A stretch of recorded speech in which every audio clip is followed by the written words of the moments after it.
Today, we're going to talk about coping with COVID-19 anxiety. I'd now like to share with you tips for changing your thinking. Change your focus and perspective. It is possible. First of all, stop dwelling on the worst-case scenarios. In CBT, we call it stop catastrophizing.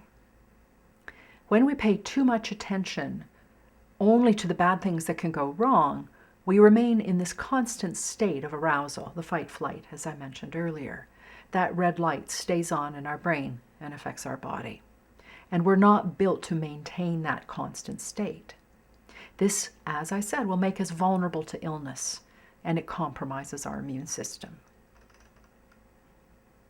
Secondly, separate facts from interpretations.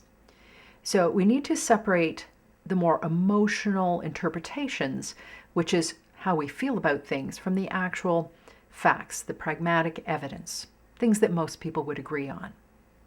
In order to put things in perspective, we need to differentiate reality from what our fears are. It's also important to move away from emotional reasoning and remind ourselves that there are ways we can protect ourselves, like hand washing and social distancing, even in the face of this challenging news and uncertainty. We need to move away from our heart, which is our emotional reasoning, back into our head, where we have facts and evidence. Trying to find the balance between, on the one end, we do need to keep ourselves informed and be cautious, but on the other end, freaking out and obsessing. How do we find that middle ground? That's really important for managing anxiety. Another thing we can do with our thoughts is consciously choose to focus on the positives.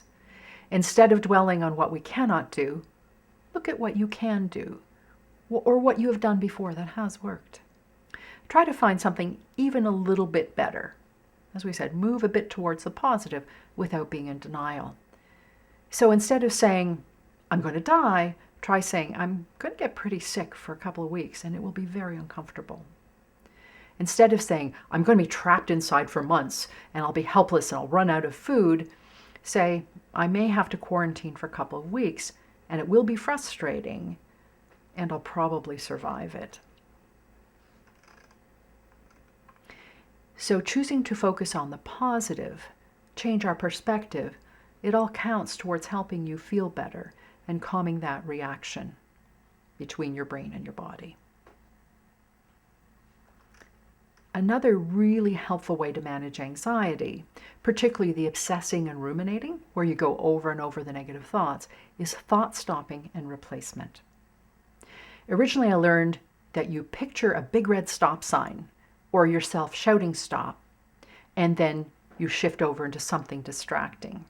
Another image, which shows my age, is you can picture if you had vinyl and a record, sometimes it would get stuck when it go ka-chuk, ka-chuk, ka-chuk. So I say, well, take the arm off, remove the needle, and then replace it with another record that has lovely relaxing music or something you enjoy. I recently attended a workshop with Margaret Warenberg, as I mentioned, who's a psychologist, a coach, and she's the author of the book, The 10 Best Ever Anxiety Management Techniques. She teaches that any thought that we think repeatedly, like I can't cope, creates a neurological rut within our brain. So repeated thinking creates a neurological rut within our brain, which are called neural pathways. You may have read a bit about neuroplasticity. This is this idea. Any thought or action that you repeat is then recognized by the brain as really important. So your brain says, I'm going to help you with this. So your brain starts supplying more your brain starts supplying those neural pathways with more blood and white cell support to speed up the processing. Again, because you've alerted it to the importance by repeatedly thinking that.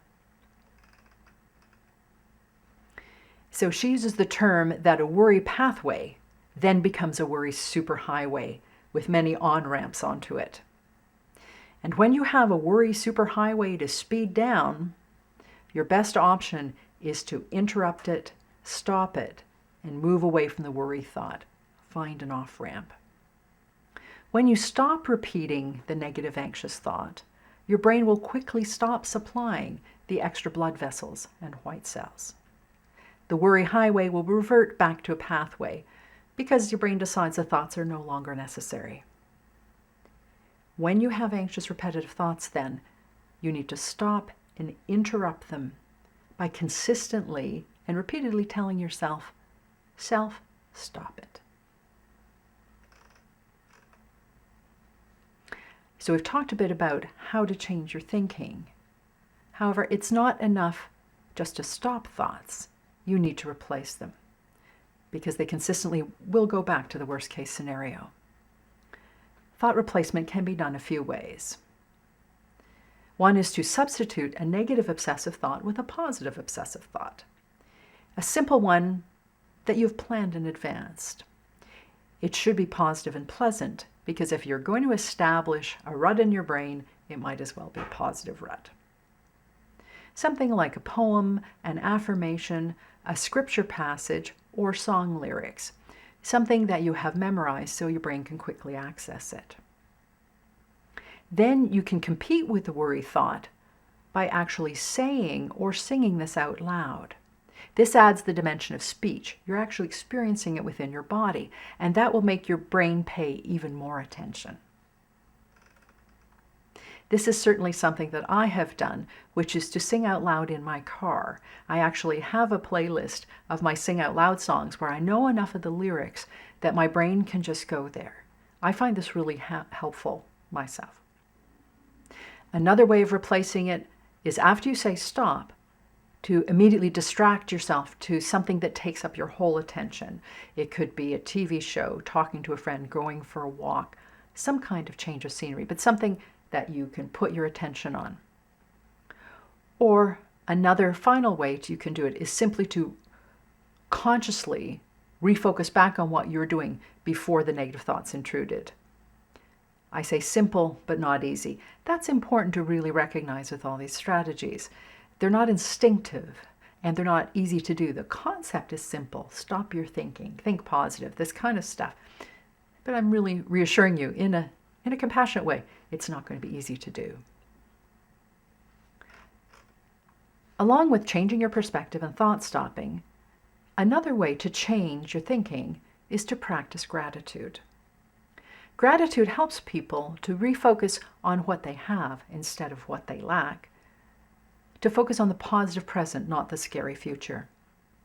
Gratitude helps people feel more positive emotions, relish good experience, improve their health, deal with their anxiety, and build stronger relationships. People are more likely to want to be around us if we're being grateful than being negative. Try exercises like keeping a gratitude journal, writing down things that you're grateful for. It could be at a particular time of day or as it comes up. Another way of expressing gratitude is to write thank you notes, expressing your enjoyment and appreciation of somebody else's impact on your life. My partner does this regularly, writes very thoughtful thank you notes and sends them in the mail to people where he's had an important encounter that's enhanced his life, and they express such appreciation for that and what a difference it's made. Recently, he got a photograph of somebody who'd posted one of his cards, and that's helping them cope with this crisis. Positive focus increases dopamine, which rewards the brain, helps it to feel better, so it will continue to do that rather than go down that worry superhighway. Changing our thinking is good and important. However, it's sometimes not enough or even possible. When people are panicking, when their body's kicking into fight or flight, your heart's pumping, and your brain isn't thinking clearly and is flooded with neurotransmitters, thinking is hard. What can we do?